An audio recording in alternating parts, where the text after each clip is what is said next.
Hola, ¿qué tal a todas y todos? Me da muchísimo gusto poderles dar la bienvenida a este primer episodio de este podcast y de esta aventura o proyecto y de estos espacios que hemos creado, que he creado para invitar a expertos, expertas en abordar temas, sí de la abogacía y sí de nuestra práctica o nuestro ejercicio, pero pues siempre buscando temas que nos puedan servir, quizá no solamente a los abogados y a las abogadas, sino en general a la ciudadanía y pues es este espacio seguro en donde también las opiniones que compartimos son a título personal, eso es muy importante aclararlo y además también sobre todo con todos los cambios que se vienen, pues abrir este espacio que en su mayoría, siempre lo he comentado, es un espacio para mujeres, pero también es un deleite poder invitar a hombres, a aliados que se suman no solamente a respetarnos como profesionistas, sino que también han pasado por un proceso quizá por sus propios estudios o por el ejercicio de su profesión en romper estos paradigmas voy a usar conceptos que luego suenan así como complicados, ¿no?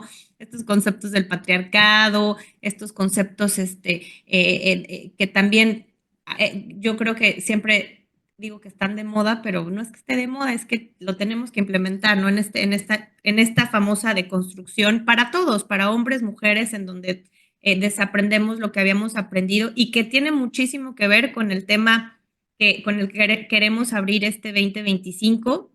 Y por eso yo agradezco mucho a nuestro invitado, porque además es una persona que tuve el privilegio de conocer en un evento jurídico y me pareció muy interesante, no solamente por su experiencia, sino por la manera en la que empezó a abordar temas en una mesa en donde se arman buenos debates y obviamente, como siempre les digo a los invitados, cuando estoy en algún evento o en algún lugar y conozco a alguien que tiene ese impacto en mí, que me genera estas genuinas ganas de seguir aprendiendo, pues no quito el dedo del renglón y estoy ahí. Entonces, bienvenido, José Roberto Ruiz Aldaña.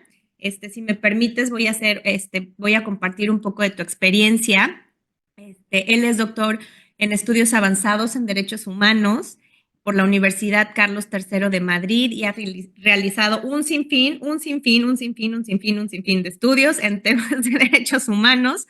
Tiene una especialidad en justicia electoral por el entonces Centro de Capacitación Judicial del Tribunal Electoral del Poder Judicial de la Federación. Tiene una especialidad en amparo y procesal constitucional por la Universidad Iberoamericana de Puebla. Tiene la licenciatura en Derecho por la Universidad Veracruzana y en Economía por la UNAM.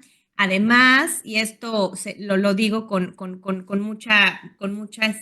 mucho orgullo, porque el hecho de conocerte, pues es un privilegio, exconsejero del INE, una de las instituciones por las que se luchó muchísimo en este país y por la que todos debemos seguir luchando. Entonces, actualmente todavía sigue existiendo el INE, entonces, pues seguimos, ese es otro tema.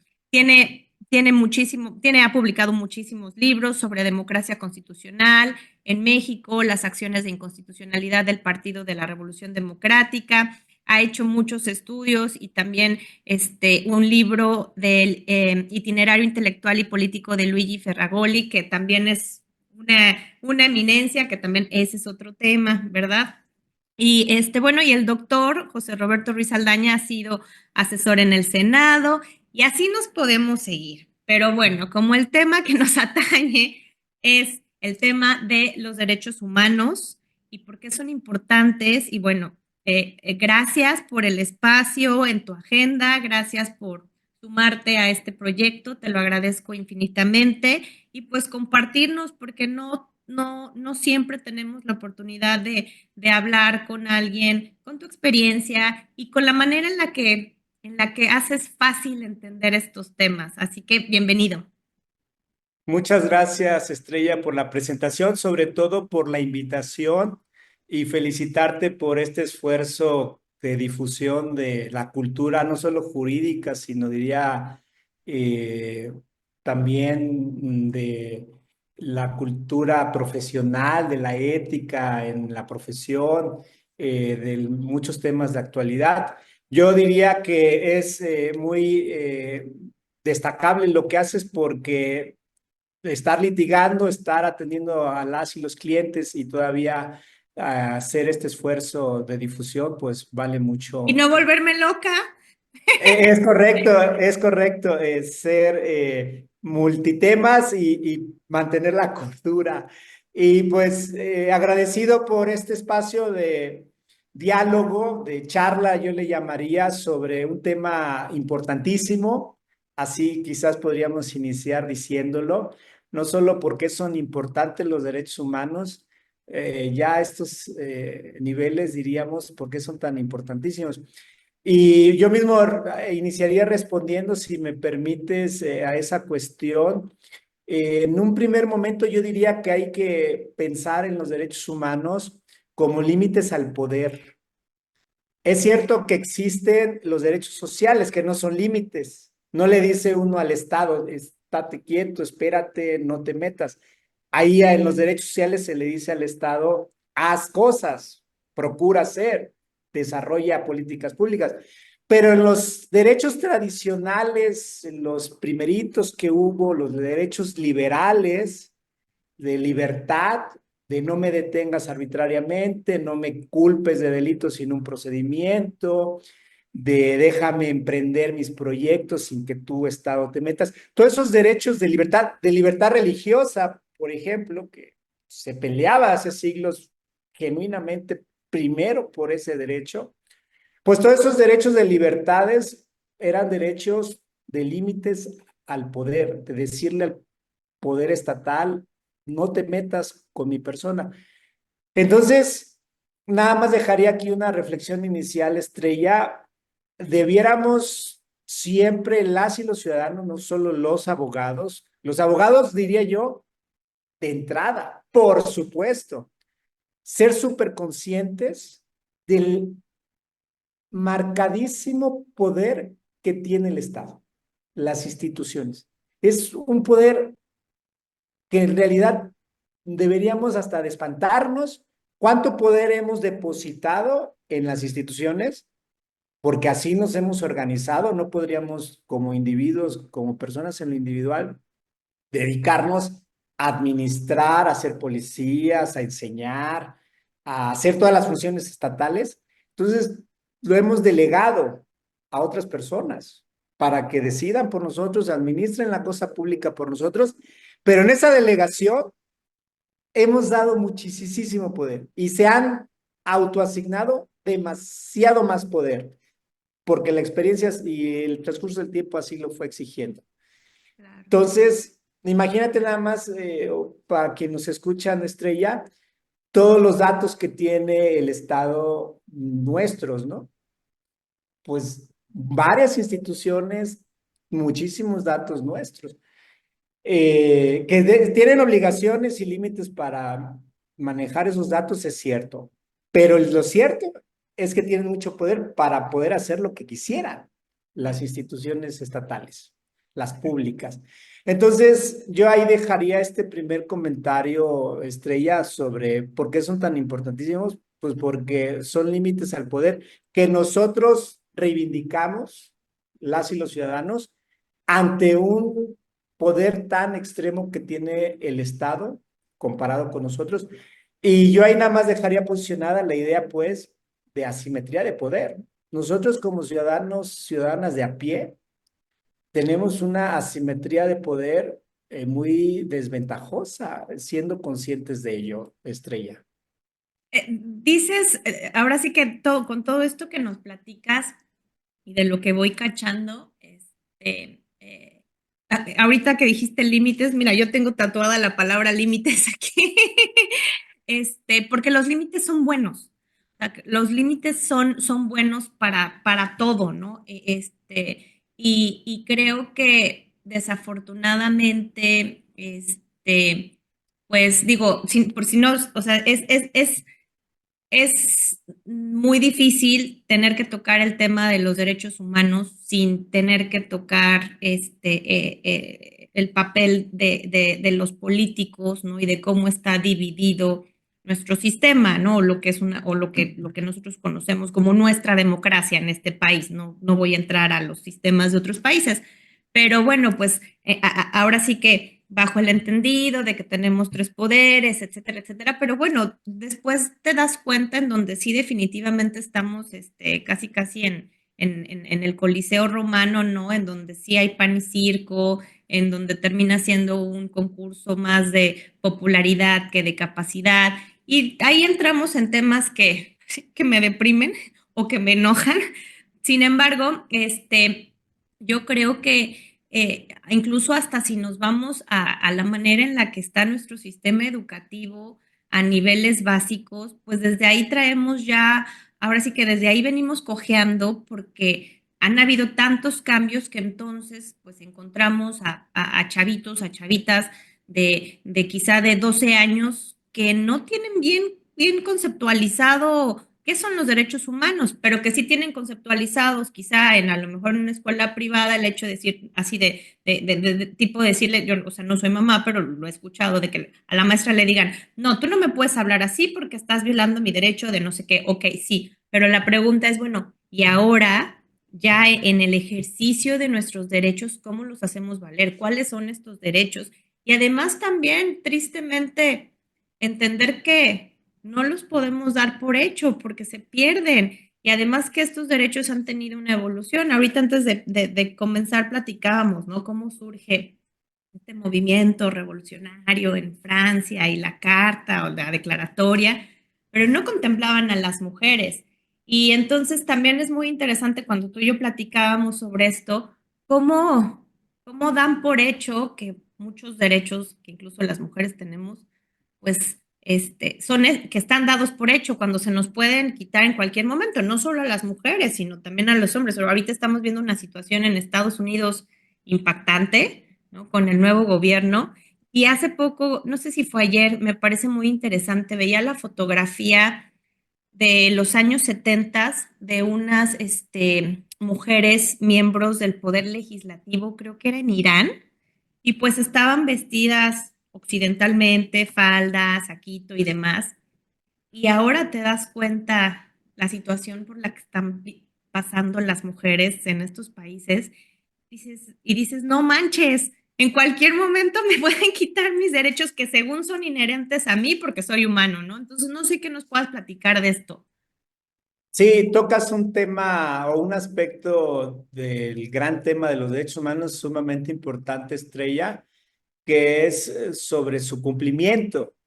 Ya ha habido teóricos que precisamente dicen, el gran tema de los derechos humanos no es su proclamación, el gran tema de los derechos humanos es su cumplimiento y pues claro que ahí está el punto.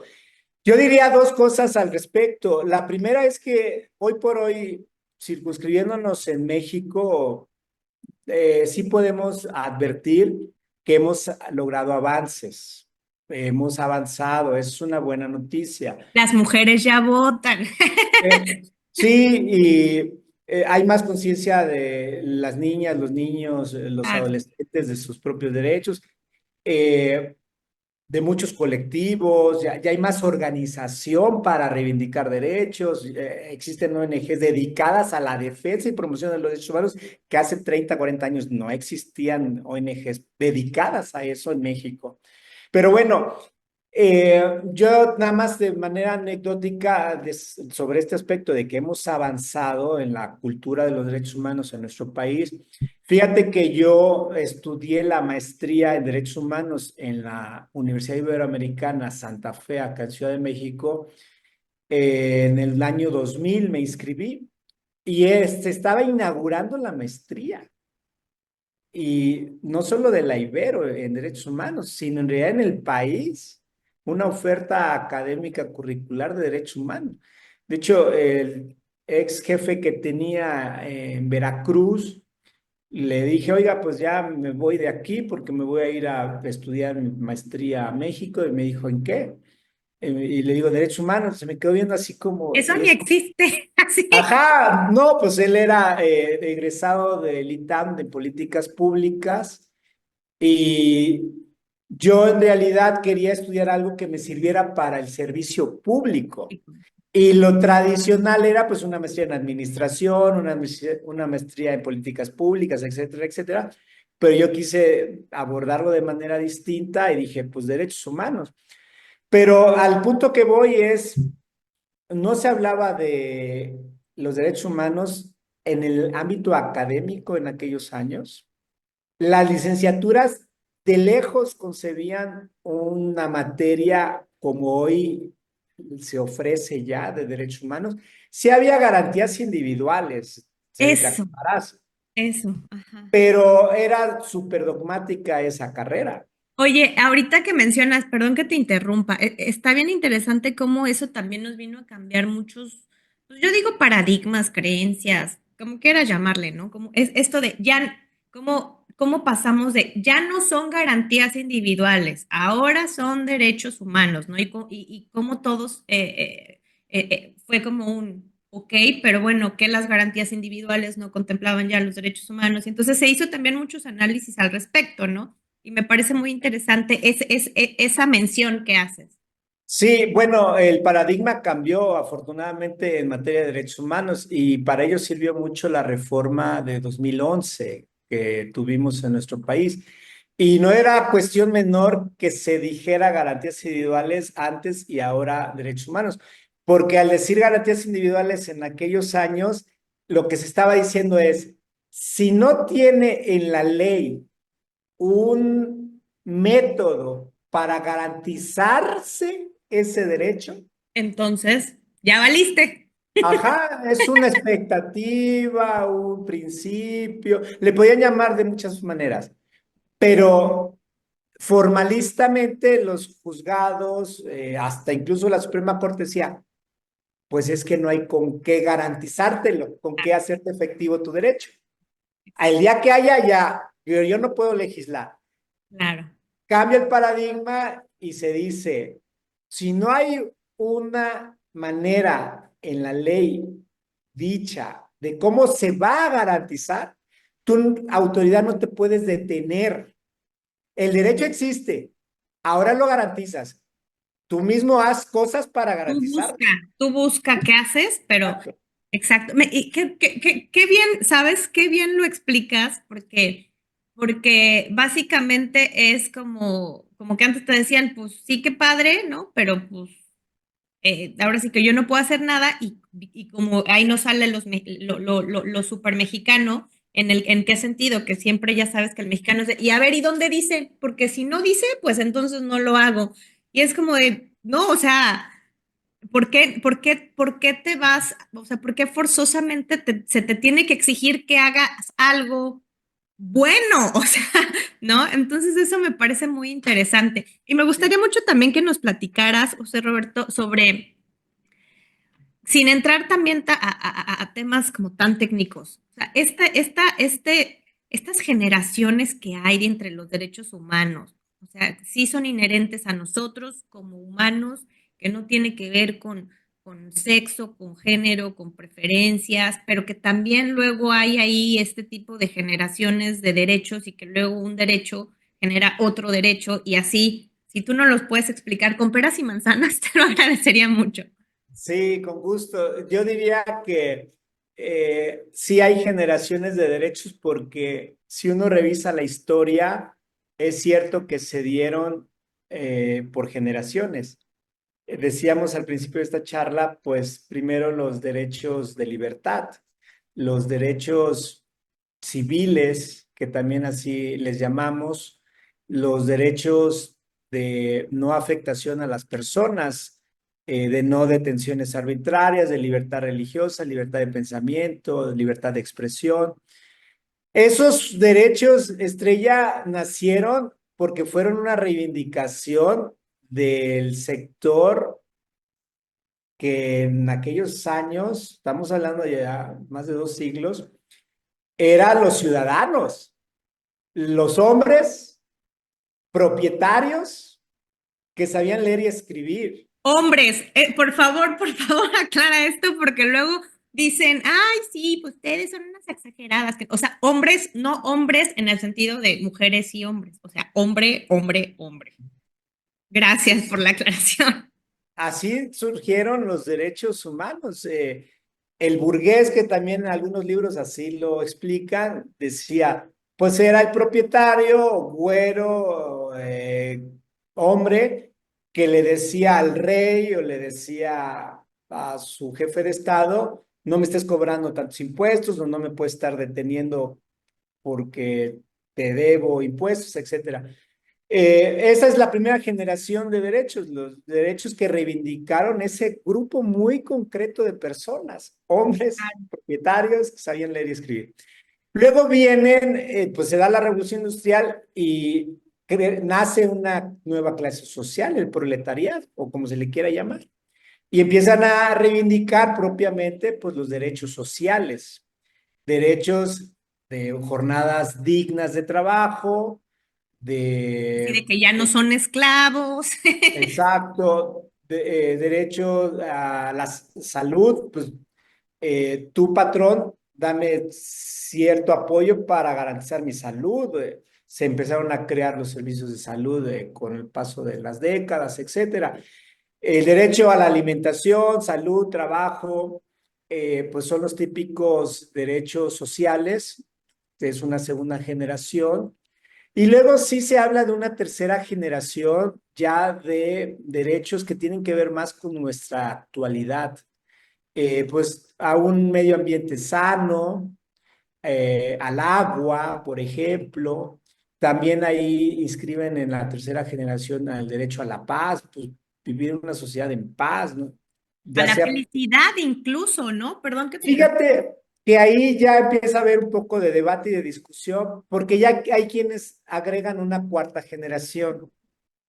No está dicha la última palabra, dónde empieza la tercera y si puede empezar una cuarta generación, donde sí anotan derechos como el que tú dices. A la felicidad, pues ya es algo más abstracto, o pudiera ser, yo creo que sí es algo más intangible. O por ejemplo, ahí incorporan en la cuarta generación el derecho al Internet, que pues digamos hace 40 años No no era tan existía. importante, pero ahora pues sí que es importante el Internet. Entonces, quizás no hay palabras definitivas sobre las generaciones tercera y cuarta, pero sí sobre la primera y la segunda generación. Y sobre la segunda generación, los derechos sociales, esto que decíamos hace un momento, Estrella, de que antes, cuando se hablaba de garantías, yo cuando precisamente comencé a estudiar los posgrados en derechos humanos, todo el discurso sobre los derechos sociales se veía como algo de buenos deseos.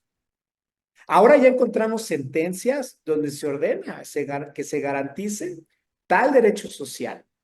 Es más, se ha avanzado muchísimo en garantía de derechos sociales a través de los tribunales constitucionales. Entonces, sirvió el cambio de paradigma para darle un reimpulso incluso a los derechos sociales, de que también ellos son posible garantizarlos. Y porque el Estado se defendía, es que si debo garantizar el agua, pensemos en uno de tercera generación, me conlleva mucho dinero hacerlo. Pues es tu problema, Pues para está. eso se te pagan, ¿no? Impuestos, Exacto. ¿no? O sea, ahora resulta. Sí, pues ya hemos sabido muchas veces de amparos a personas de carne y hueso que se les protege su derecho de acceso al agua. No, incluso, Y- perdón, pero ahorita es que sabes que sí, algo que dices, y obviamente pensemos en comunidades vulnerables, en sectores de la sociedad que se encuentran en condiciones en donde no existe urbanización e infraestructura. Pero te voy a poner un ejemplo de la iniciativa privada, que por ejemplo, pues, bueno, tú sabes que mi perfil es ser abogada de empresa, ¿no? Y cómo de repente yo encuentro empresas que se dedican a la asesoría en administración de condominios, por ejemplo, y que de repente dicen, no, es que no paga su mantenimiento, le vamos a cortar el agua. Y yo, o sea, ¿cómo se, pero qué, o sea, ni agua tienes tú en la cabeza, ¿no? A la que le cortaron el agua para que te fluyeran los pensamientos, pues fue a la persona que piensa eso, ¿no? Y que por supuesto que a mí o sea, lo vemos en personas que relativamente tienen un nivel de educación, que a lo mejor estudiaron administración y que de verdad con la mano en la cintura dicen, ah, no nos paga mantenimiento. Y tú dices, o sea, ¿cómo, no? Y te pongo un ejemplo, pues la verdad bien absurdo, porque no sé, digo, no es absurdo, pero no se compara con las condiciones, por supuesto, jamás, de comunidades en estado de vulnerabilidad. Pero te digo, o sea, podemos ver el mismo concepto de una violación a un derecho humano, hasta incluso en una situación, pues, de vivienda residencial, ¿no? Sí, el ejemplo que tú pones yo lo inscribiría, Estrella, en el gran tema o más bien subtema dentro de los derechos humanos de jerarquía de derechos, porque es cierto que tampoco es tan pacífica esta historia, o sea, tan sencilla. Ah, los derechos humanos para todos en todo momento.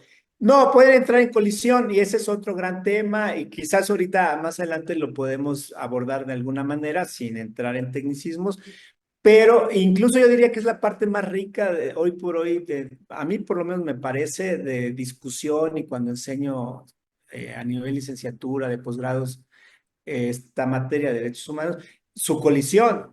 Eh, Porque tú como juez tienes que decidir claro, libertad de tránsito o libertad de manifestación. que haces esta ponderación, ¿no? Que haces esta Exacto. ponderación, que eso es bien, bien interesante, porque además, y bueno, es la línea de este espacio, ¿no? Tocar mucho el tema pues, de la lucha, y sí me gusta decir lucha, que muchas otras mujeres y hombres también han hecho a lo largo de la historia, pues para que tengamos los derechos que tenemos, ¿no? Entonces, esta ponderación obviamente la podemos trasladar al papel de un juez, pero este choque se da en la comida familiar cuando vamos a las marchas del Día de la Mujer y entonces, por un lado dicen, no, pero ¿qué les pasa a estas mujeres? Estas no son formas. Y cuando dicen la palabra, el concepto este que me parece tan desafortunado y tan desatinado, ¿no? De, ay, las feminazis, ¿no? Y cómo surgen estos conflictos en las mesas familiares, en las mesas entre colegas, ¿no? Que ese choque sigue, porque entonces, pues, ¿cómo haces este análisis o esta ponderación de hasta dónde sí, hasta dónde no, qué está justificado, qué no está justificado, en pro de la defensa de derechos, de los derechos humanos, y en este caso, pues, aplicados a nosotras, las mujeres, ¿no?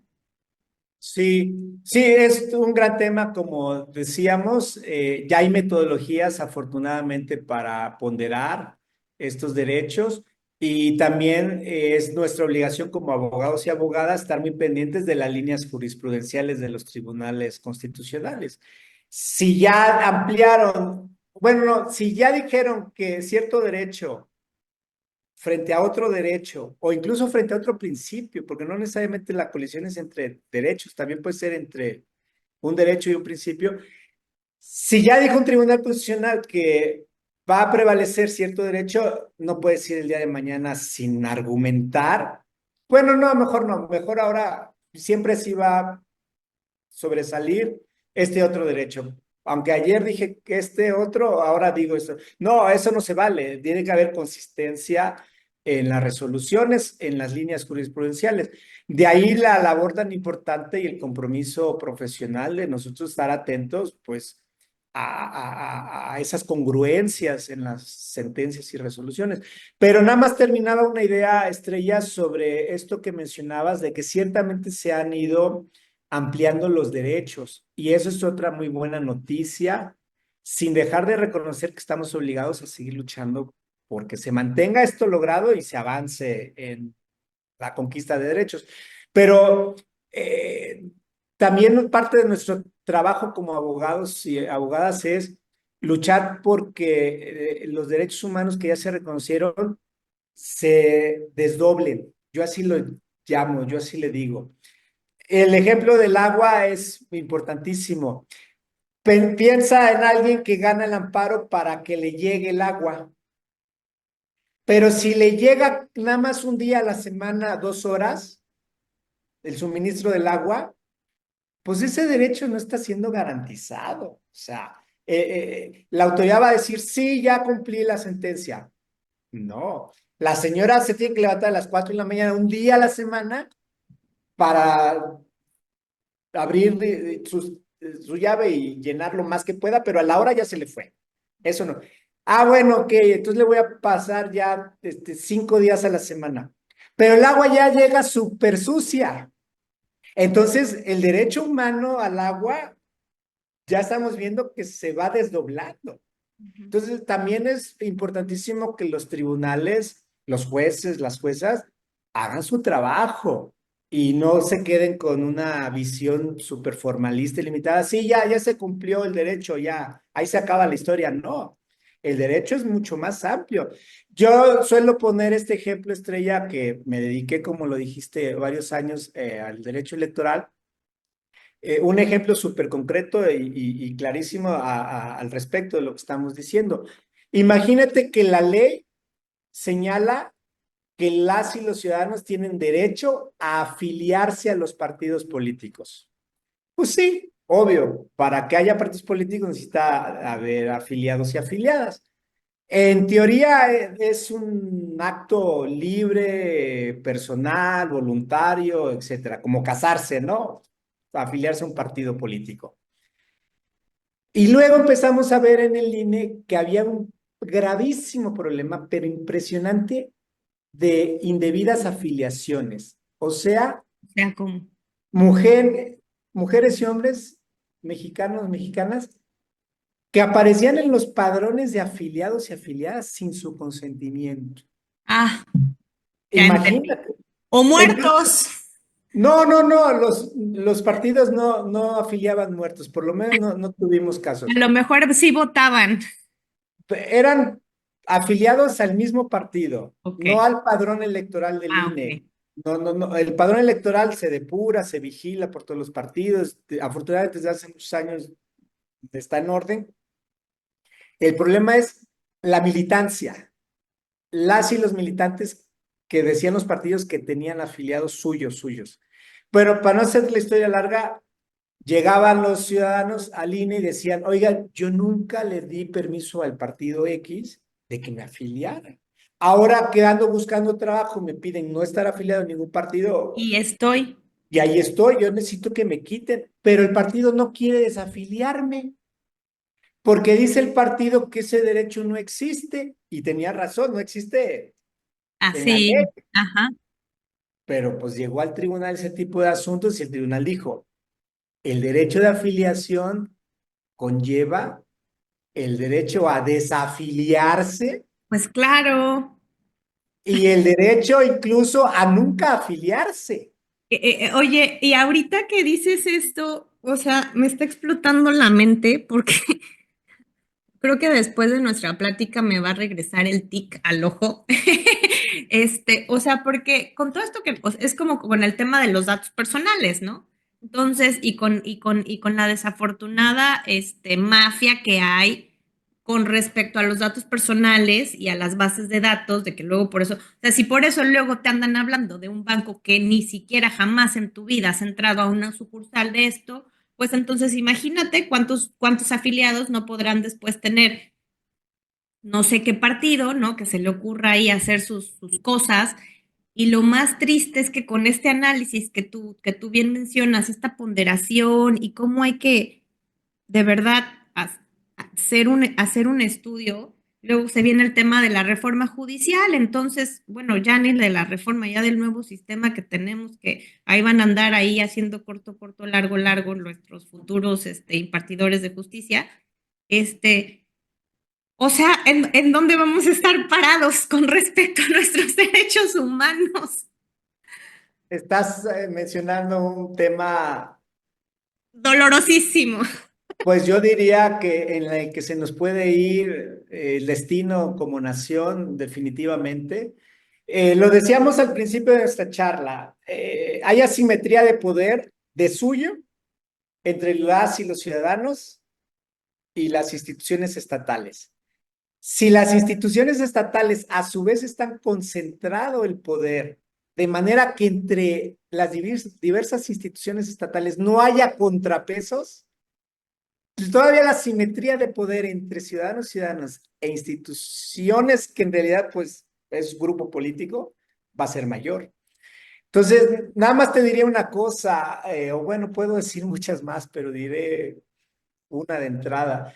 Yo no le llamo reforma judicial, No, bueno, es una reforma política.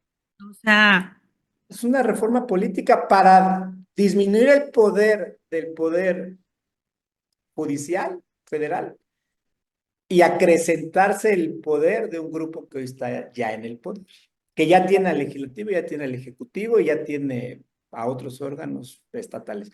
Entonces, la concentración de poder es totalmente asimétrica. Y la segunda cuestión que diría de dicha reforma estrella es que los incentivos ahora cambiaron mucho. Si antes debía uno estudiar para hacer carrera judicial, ahora los incentivos es andar haciendo alianzas, andarse a ver quién es placeando. más popular, ¿no? Andar Sí, yo en redes con veo a internet. tres ministras, que no digo su nombre porque ya es evidente a quiénes me refiero, que se la pasan en eventos. ¿A qué hora están leyendo sentencias? Bueno, no sentencias, proyectos. ¿A qué horas están leyendo esas tres ministras hoy por hoy precedentes para ver si sí aplican a los proyectos que les pasen? ¿A qué horas están leyendo sentencias de tribunales constitucionales de otros países que son referencia? El alemán, la Corte Interamericana, la propia Suprema Corte de Estados Unidos. Bueno, pero pues si copian su tesis, ya estás pidiendo mucho. Bueno, una, pero las otras Las dos. otras, este, yo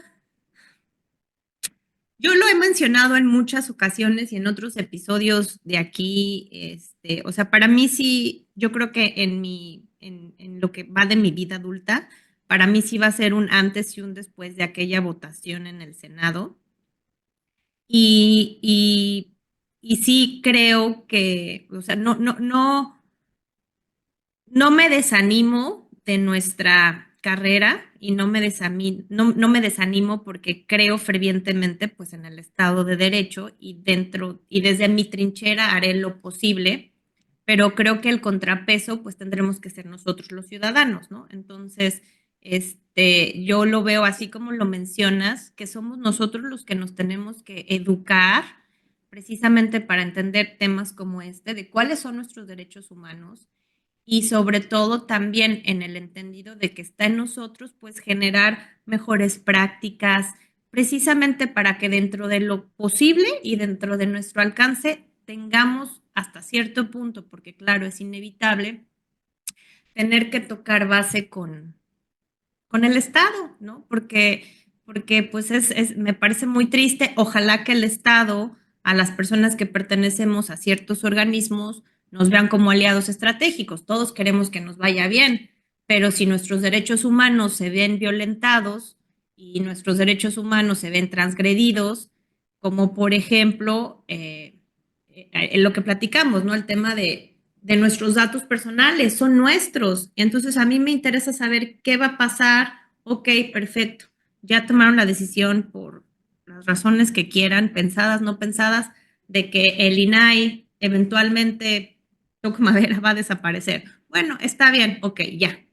¿Y ahora qué va a pasar, no? El tema es, ¿y ahora cómo me vas tú, Estado, a garantizar que los vas a proteger? ¿A quién se los vas a dar?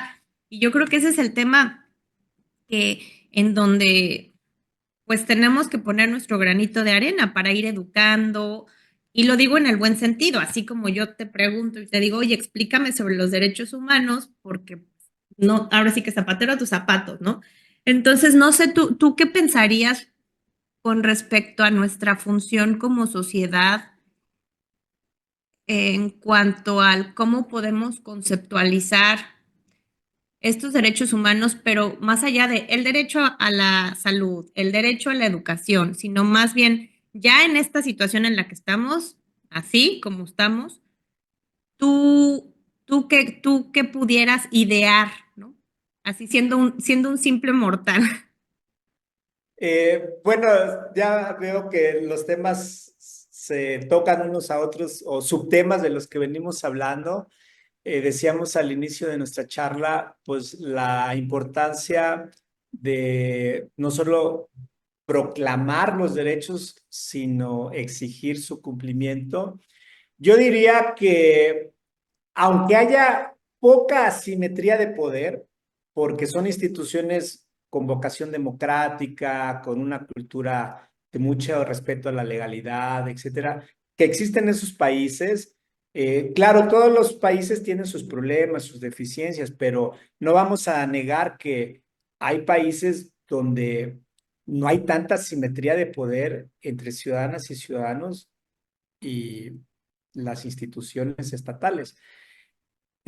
Pues cuando hay poca simetría de poder, estamos obligados y obligadas las ciudadanas y ciudadanos a estar permanentemente reivindicando y haciendo valer los derechos humanos, porque en cualquier momento puede haber retrocesos.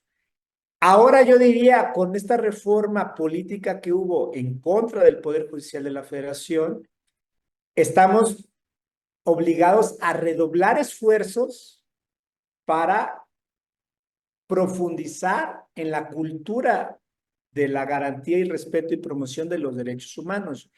La pregunta del cómo, yo me atrevería a poner un primer elemento, Estrella.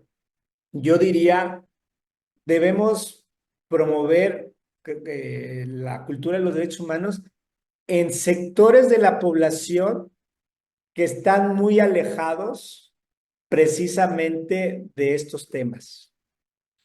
Es decir, y no lo tomes a mal, por favor, esfuerzos de solo colegas Ah, que no. no, no, hay que irnos a las colonias, sábado en la tarde, domingos en las mañanas o a ver cuándo, y buscar a esas personas que ciertamente tienen otras preocupaciones, ganarse el día a día, pero que son una masa de población pues donde se abona las malas culturas políticas, las culturas clientelares, las culturas de no cuestionamiento, pues porque no es prioridad cuestionar las asimetrías de poder.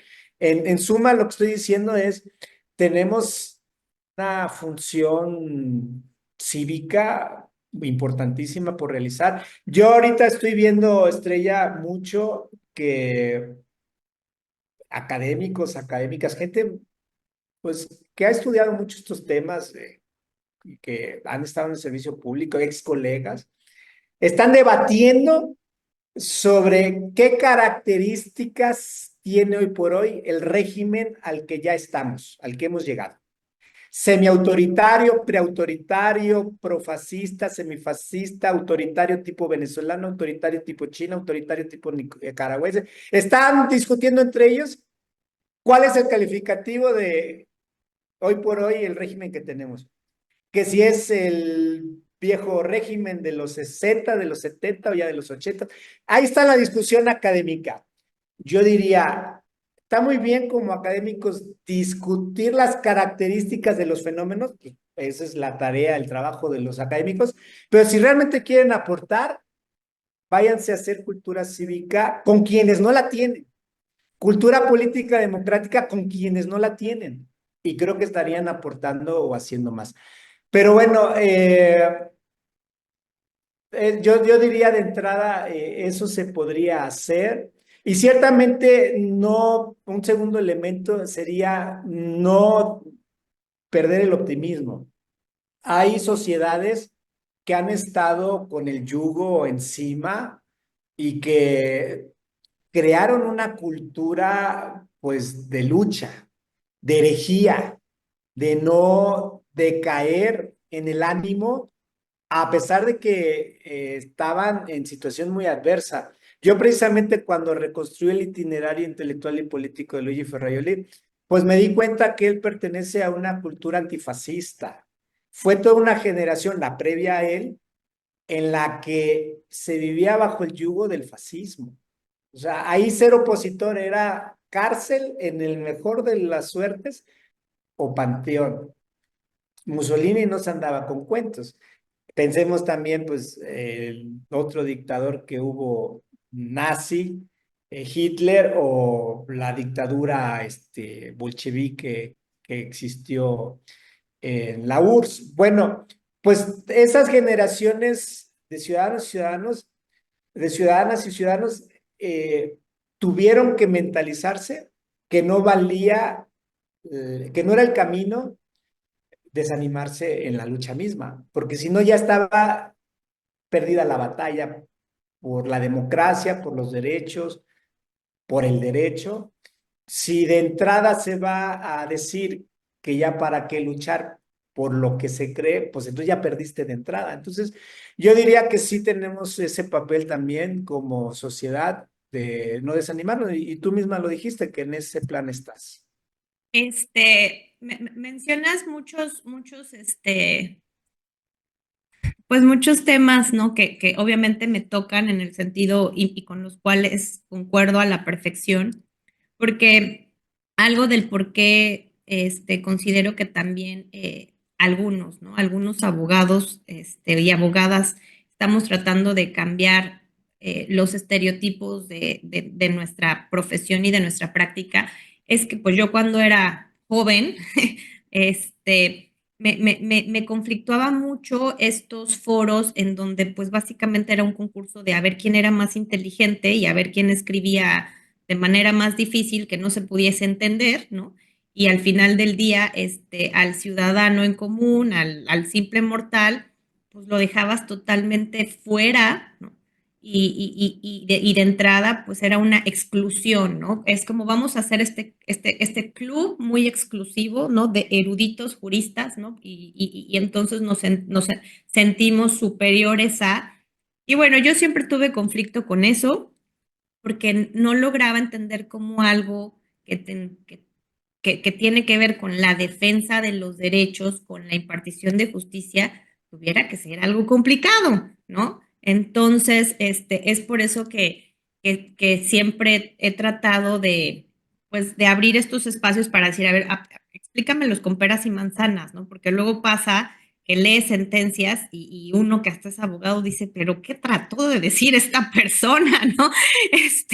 Entonces, bueno, eso por un lado. Y por el otro, creo que este tema que comentas de el trabajar y fomentar espacios para la ciudadanía y bueno, pues también incluso para otras organizaciones de la sociedad civil en donde podamos tocar estos puntos en donde convergemos y decir, a ver, vamos a abrir estos foros. A ver, ustedes se dedican a tal cosa. Bueno, pues entonces nosotros podemos compartirles temas sobre esto, ¿no? Como bien dices, ir un sábado y hacer este trabajo pro bono, que considero que también es una obligación ética por parte de los profesionistas del derecho, porque así como pues, los notarios también tienen su época en donde van y hablan sobre la importancia del testamento, etcétera, etcétera, pues también nosotros los abogados que nos dedicamos a las empresas, pues también hay temas en los que podemos acercarnos a la ciudadanía y explicarles, ¿no? Y ya si ahí habrá algún tema muy especializado, bueno, pues ya se le dirige, ¿no? O se le guía a la persona. Pero creo que eso es muy importante porque, pues está en nosotros también fomentar eso, ¿no? Crear esos espacios. Entonces, eso es con lo que concuerdo mucho contigo y además lo que mencionas, pues de no perder la positividad, pues yo creo que es un trabajo de todos los días, ¿no? El no perder la esperanza en que elegimos no solamente que elegimos bien nuestra carrera, sino qué podemos hacer al respecto. Porque yo, y tuviste la fortuna de conocer a mi socia, a Laura Romero, que es venezolana, ¿no? Y qué mayor ejemplo de personas que son positivas, ¿no? Y que con los recientes sucesos que pasaron en Venezuela, ves a mujeres como María Corina y dices, a ver, sí, sí existe, o sea, sí puedes agarrarte ahora sí que, retomando el libro de Víctor Frank, ¿no? Del hombre en busca del sentido, es decir, de algo te tienes que agarrar para seguir en la lucha, para seguirte manteniendo, para ser positivo. Entonces yo creo, y yo me sentí, digo, no solamente por la cercanía con mi socia, sino de decir, si en Venezuela después de tantos años se está pudiendo, ahí van, pasito a pasito, estoy segura que nosotros como país lo vamos a lograr. Claro, se viene, yo lo veo como una época así del obscurantismo, ¿no? Pero va a salir la luz, entonces pues tendremos que estar ahí sin quitar el dedo del renglón y pues, hacer lo poquito, mucho que podamos hacer. Entonces, ya, ahora sí que dicho lo anterior, me gustaría mucho que tú nos compartieras en este camino tan especializado que has tenido respecto a los derechos humanos, pues ¿qué experiencias positivas te ha dejado el tener un mayor conocimiento de este tema? Gracias, Estrella, por la pregunta. Yo diría que sí, ha sido muy valioso el camino que tomé de derechos humanos en ámbitos de posgrados. Debo reconocer, por cierto, que hay quienes sin posgrados se han dedicado años a la defensa y promoción, y mis respetos porque pues están incidiendo de manera directa. Yo he incursionado a esos ámbitos prácticos de defensa y promoción, pero no dejo de reconocer las largas trayectorias de personas que desde muy temprano tomaron ese camino de, en los hechos, dedicarse a la defensa y promoción de derechos humanos. Eh, en el último tiempo, por ejemplo, yo he estado abordando, ayudando pues a personas con familiares y seres queridos desaparecidos, que es uno de los graves problemas que tenemos en nuestro país en materia de derechos humanos. Y yo diría que es un problema no solo de las y los familiares, sino de la sociedad. Las personas desaparecidas debiera ser un problema que nos doliera, nos preocupara a todas y todos, y deberíamos estar preguntándonos qué podemos hacer como ciudadanos, ciudadanas, eh, a pesar que no tengamos un ser querido directamente desaparecido, desaparecida. Y yo creo que también estaré incursionando en defensa o promoción de derechos de algún otro colectivo o grupo que resienta, sobre todo en Jalapa, de donde soy, precisamente acercándome ya a situaciones o problemáticas concretas en el futuro inmediato. Y sobre las experiencias, diría yo que como los derechos humanos son transversales en el ámbito público y me dediqué al servicio público los últimos años, pues es una perspectiva muy fuerte el llevar estos elementos jurídicos, teóricos, categorías que explican las cosas a partir de los derechos humanos, porque siempre era una posibilidad mayor, pues, abordar los debates, como tú bien ponías el ejemplo. Esta empresa que administra los condominios pensaba en una solución para el problema de no pagar cuotas, cortar el agua a la persona correspondiente, pues esta sensibilidad de los derechos humanos tuya te decía, no, ahí no se puede hacer eso. Pues también en derechos humanos que se ha cultivado por mi parte, siempre estaba yo alerta de lo que llevaba e implicaba en los debates del INE ciertas decisiones. Imagínate en este ejemplo que ponía yo de las indebidas afiliaciones. Los partidos políticos, como tenían un problema fuertísimo de indebidas afiliaciones, o sea, por competencia entre ellos o por temerarios o por dolo, no sé por qué, tenían millones de afiliados algunos y de esos millones, miles eran indebidas. Entonces pagaban una multa por indebida afiliación, por cierto, multa con dinero de las prerrogativas, o sea, dinero del propio mexicano y mexicana con sus impuestos. No eran multas pagadas con dinero de los dirigentes. Pues yo peleé que fuera aumentada el monto de la sanción, de la multa. Y los partidos, pues no querían, pero afortunadamente 6-5 logramos aumentar el monto de la multa. Pero cuando empezaban a llegar más y más multas, pues ya eran multas millonarias. Cuando se volvieron multas millonarias, porque algo que pasa con los partidos es que les duele pagar multas, o sea, les duele deshacerse de dinero de las prerrogativas para pagar multas, es que empezaron a cabildear porque se les diera un año de prórroga para poner en orden sus padrones de afiliados y afiliadas, y en ese año en que iban a estar poniendo orden no se resolvieran asuntos de indebida afiliación. Y Casualmente. o sea, un regalazo, porque si algo le estaba incentivando a poner orden es que ya le estaba doliendo las multas. Pero lamentablemente ese acuerdo salió por mayoría, yo voté en contra de prórroga de un año, de pon en orden y mientras, mientras pones en orden tu casa no te sancionó. Yo eso no lo puedo acompañar porque los derechos son los derechos y la mejor garantía de que se pusiera orden pues era de que estuvieran resintiendo estar pagando multas. Pero a lo que voy es, decía un ex colega, no hay ninguna afectación a ningún derecho humano con esta prórroga. Le digo, no, nada más el 17 constitucional de personas que hoy por hoy ya tienen sus demandas presentadas ante el INE por indebida afiliación contra partidos y son miles de demandas que están pendientes de que resolvamos nosotros como INE, le decía en ese entonces, y pues su acceso a la justicia ahí nada más se va a ver vulnerado. Ese, nada más ese derecho humano, ¿eh? Y pues quedó destrozado su Argumento, planteamiento de, no, no pasa nada.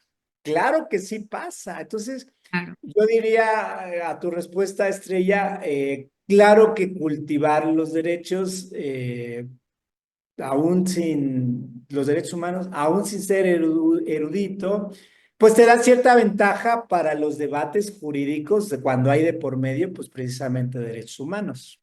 Claro, y me atrevería también a decir incluso, digo, obviamente limitada con respecto a mi práctica en cuanto a los temas corporativos y empresariales, pero yo, digo, en los últimos años también por cómo actúa la autoridad y porque ya, o sea, porque no tienen los recursos para tener más dientes, pues al final en temas fiscales y en temas, particularmente en temas fiscales, ¿no? Ahí le ha ido apostando al tema de la autorregulación, pero también ya es un hecho por los recientes cambios que yo cuando platico con mis clientes o cuando platico en una clase, siempre les digo, para mí, los pilares o las patas de la mesa para que funcione bien una empresa es fiscal, corporativo, seguridad social, y laboral, ¿no? Porque ya todo está interconectado, ¿no? Y además le sumas los convenios que existen entre las autoridades. Y claro, en temas corporativos, sin querer ser tan ortodoxa, le metes temas de compliance, protección de datos, etcétera, etcétera, ¿no? Esto es como que la generalidad. Pero lo comento porque definitivamente también a raíz de la reforma de la justicia laboral, yo sí creo, y esto ya se venía viendo desde hace muchos años, ni siquiera quisiera decir una tendencia, pero ya existe ya una dignificación del trabajador en las empresas. Y creo que esto tiene que ver con algo que a lo mejor mencionabas al principio, es esta otra segunda generación de estos derechos que surgen a raíz de la revolución industrial, etcétera, etcétera. Pero ha sido también muy interesante cómo los derechos humanos permean ahora en las políticas de las empresas. A mí me pasaba con capacitando a equipos de recursos o recursos humanos o capital humano, porque incluso hasta esa palabra, ¿no? El concepto de recurso humano, pues que soy una cosa o qué, ¿no? Que también va muy encaminado al tema de los derechos humanos. Les decía a los gerentes, a ver, no tenemos que perder de vista que son personas, son seres humanos. Entonces, este switch que tenían muchos empleadores o patrones, porque aunque a mí, y la otra vez también tenía esa conversación, a mí no me gusta la palabra patrón, no me gusta la palabra trabajador, a ver, existe empleador, empleado, colaborador, etcétera, etcétera. Una cosa son las tendencias, pero otra cosa es lo que dice la ley. La ley dice patrón y trabajador, punto, ¿no? Nos guste o no nos guste. Pero bueno, siguiendo esta línea, yo sí he visto, y en el ámbito empresarial, pues en donde me muevo, en donde definitivamente las empresas que no cambien este switch y que no logren realmente interiorizar que son personas y que como personas sus derechos se tienen que hacer valer y que en consecuencia si tú te quieres como catapultar, por así decirlo, como una empresa competitiva, tienes que respetar esos derechos. Sí, efectivamente son derechos laborales, pero que van intrínsecamente ligados a los mismos derechos humanos, ¿no? De respeto, de igualdad, de justicia, etcétera, etcétera. Entonces me parece también muy interesante porque aquí se abre, yo creo que aquí se abre una gran ventana de oportunidad para los abogados que no estamos especializados en derechos humanos, pero para que hagamos estos análisis con esta base, ¿no? De personas, no de que te están haciendo un favor los trabajadores, porque también eso escucho mucho en el ámbito empresarial, así de cómo vienen a pedir trabajo y casi parece que me están haciendo el favor. Y yo escucho esos comentarios, ¿no? Y digo, pues van a pasar una gran parte de su vida contigo, ¿por qué no? ¿Por qué no te van a cuestionar si pagas, si das seguridad social, si no eres una empresa tóxica? Entonces, bueno, te lo comparto por cómo este enfoque que a lo mejor pudiese parecer técnico, teórico y respecto a las generaciones de los derechos y la evolución que ha tenido, sí o sí tiene un impacto tanto, obvio, en las comunidades vulnerables, ¿no? Así como también en las empresas, porque en las empresas la mano de obra son personas que pertenecen a estas comunidades. Y entonces yo creo que también las mismas empresas pudiesen ser las responsables, si quieren ser responsables, si quieren ser socialmente responsables, también, ¿no? De hacerles saber cuáles son sus derechos, cómo los pueden ejercer y entonces ahí volvernos un poquito, pues, contrapeso. No sé tú qué opinas de este análisis que estoy haciendo. Tocas un aspecto o un subtema súper importante, Estrella. Sí, sí, tienes totalmente razón. Lo pondría yo en estos otros términos a ver si coincidimos. Iniciamos comentando que los derechos humanos nacieron como límites al poder, pero han ido habiendo generaciones de derechos humanos y obviamente una evolución, no solo en que se han ampliado el número de derechos, sino se han desdoblado cada uno de los derechos, como lo mencionábamos. O sea, un mismo derecho tiene distintas facetas que hay que proteger y se han internacionalizado a tal grado que es muy importante lo que pueda hacer una corte interamericana cuando un estado no hizo sus deberes o una corte, un tribunal europeo de derechos humanos cuando un estado también dejó de hacer su trabajo.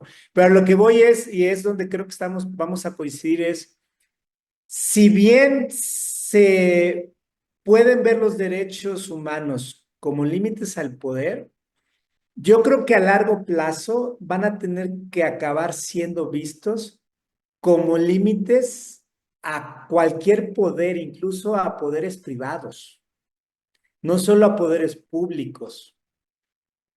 Las empresas y sobre todo las grandes, las transnacionales, frente a un trabajador, bueno, a un empleado o empleada, es súper poderosa, o sea, ahí hay asimetría de poder. Entonces, bien lo dice Ferraioli, hay muchos ámbitos más de nuestras vidas donde hay asimetrías de poder y el paradigma de los derechos humanos no ha entrado y no se ha posicionado.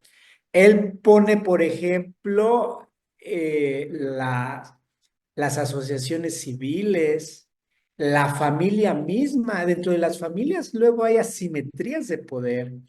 Los clubes, los deportivos. Ahora resulta que quienes dirigen el club deportivo, pues no es transparente, pone reglas que pues como que nos afectan, etcétera.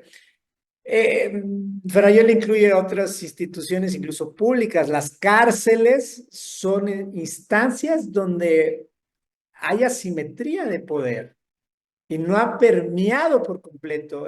Los monasterios, dice Ferrayoli, hay asimetrías de poder. Pensemos en las mujeres, en las monjas, jornadas de trabajo impresionantes. Adentro son estados dentro del estado, en pocas palabras. Pues bien, yo diría, siguiendo lo que dices, es que hacia allá debemos de aspirar, a que los derechos humanos ya no solo sean antepuestos, reivindicados frente al poder público, sino frente a poderes públicos o privados. Y los privados son de muy distinto tipo, de muy distinta naturaleza, de muy distinto grado de poder, pero incluso frente a un particular, me estás limitando mi derecho de tránsito. Tú misma ponías el ejemplo de los condominios, ¿no? Alguien no paga cuota. Si no está en el reglamento, ¿qué se va a hacer?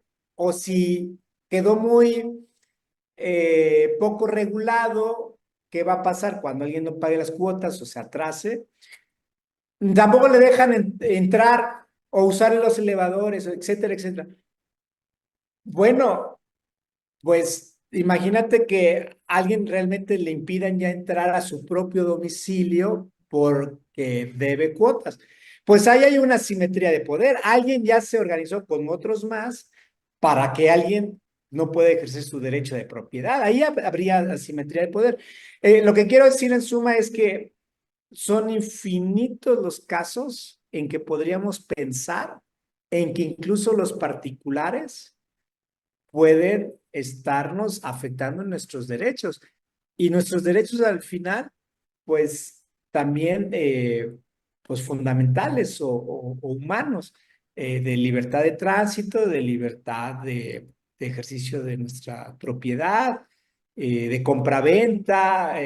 Si no pagas las cuotas, entiendo que algunos lados no te dan una constancia de no adeudo, Es y correcto. si no tienes esa constancia de no adeudo, no Puedes puedes ir con el vender. notario para vender. Entonces, ahí hay un tema donde está no solo un poder público, sino un privado por otros privados, y hacia eso debiéramos de aspirar a que hacia el paradigma en el que los derechos humanos sean reivindicados u oponibles, no solo frente a poderes públicos, sino también frente a poderes privados, diría yo.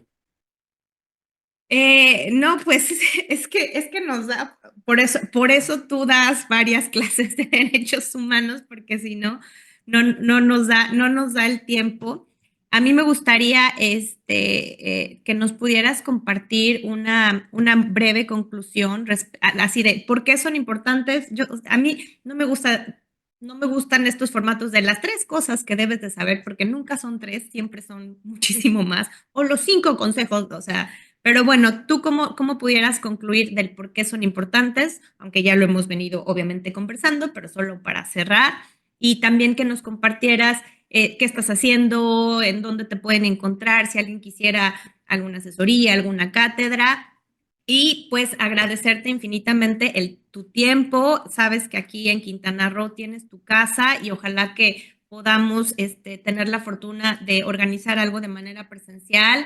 Me encantaría que precisamente ante los retos a los que nos vamos a enfrentar, particularmente a partir de este año con la vida en general de nuestro país, pues pongamos, ¿no?, este granito de arena para compartir y ayudar a comunidades o a sectores, ¿no? Y sectores que incluso uno pudiera pensar que conocen del tema porque tienen cierto nivel, pero que no lo conocen, ¿no? Entonces yo creo que aquí el tema, como yo digo, es andar ahí predicando la palabra del derecho. Entonces, adelante, cuéntanos. Sí, con mucho gusto y reitero el momento, aprovecho el momento para reiterar el agradecimiento, Estrella. Yo diría dos cosas como para posicionarlas a manera de conclusión, aunque se podrían concluir más cosas. La primera es que seamos conscientes las y los ciudadanos, no solo las y los abogados, de la enorme asimetría de poder que existe en nuestra sociedad moderna, en nuestra sociedad contemporánea. Entonces, si hay muchísima asimetría de poder entre instituciones y ciudadanía, lo que nos queda, pues, es reivindicar los derechos humanos, porque son los elementos que tenemos para defendernos, para tratar de limitar ese excesivo poder que hay de parte de las instituciones.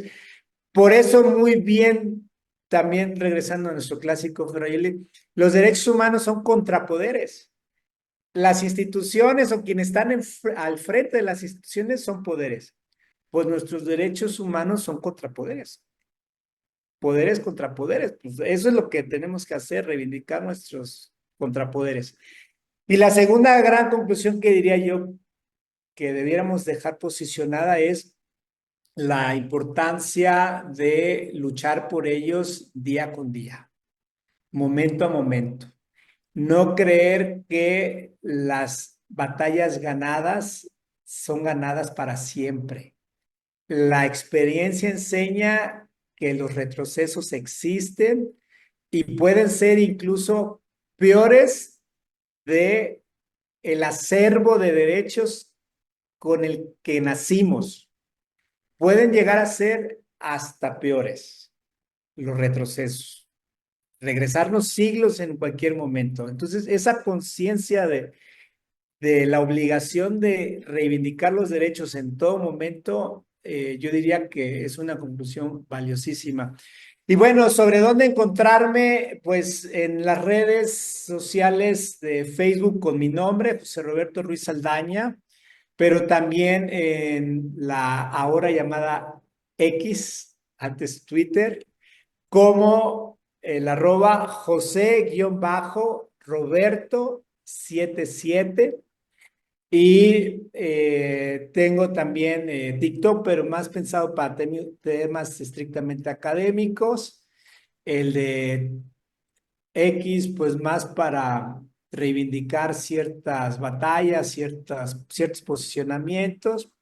El Facebook lo usé pues para dar cuenta de las actividades, sobre todo que realizaba en el INE. Y diría yo que últimamente pues he estado dedicado a la docencia a niveles de posgrado sobre todo y aprovechando esa valiosa oportunidad pues precisamente para posicionar estos temas. He tenido la ventaja, la fortuna de enseñar la materia de derechos humanos, equidad de género y de derecho constitucional. Entonces, cuando abordo el derecho constitucional, pues no digo qué es la Constitución, sino vean todo lo que nos ofrece este maravilloso instrumento llamado Constitución, que por cierto, ahora habrá que ver en qué acaba ese valioso instrumento, pero de todos modos tendremos la posibilidad de reivindicar principios, de reivindicar derechos que están en tratados internacionales. O sea, el uno constitucional no han dicho que el control de convencionalidad se tira a la basura, afortunadamente Afortunadamente, así hasta el momento, que no se pero les ocurra. hay un universo de derechos humanos en tratados internacionales que debemos estar volteando a ver y utilizarlos. Entonces, en eso he estado últimamente, Estrella, y pues reitero el agradecimiento, la felicitación a tu esfuerzo, a tu entusiasmo permanente por estos espacios de charla y de sensibilización, los cuales admiro mucho. Ay, pues muchísimas gracias, José Roberto. De verdad, yo soy muy latosa, entonces pues te estaré dando lata, mientras no quede loca, todo está bien. Y yo creo que parte de lo que me mantiene positiva, pues son forzarme, ¿no? A encontrar estos espacios y encontrar personas como tú que coincidimos en muchos temas y en visiones y creo que tenemos que hacer equipo, ¿no? Por cómo se viene la situación, cada quien en su diferente trinchera, en lo que esté haciendo y sobre todo con conectar con personas que aunque nos encontremos en diferentes estados, pues ahora sí que estamos en la misma línea y que eso nos fortalece aún más. Entonces yo te agradezco muchísimo. Reitero la invitación, estaremos planeando algo, déjame a mí que mi mente vuele, porque ya tengo varias ideas y será cuestión de tiempo. Pues muchísimas gracias por ser el primer invitado de este 2025 en este proyecto y espero que también sea una de muchas participaciones. Muchísimas gracias. Gracias a ti.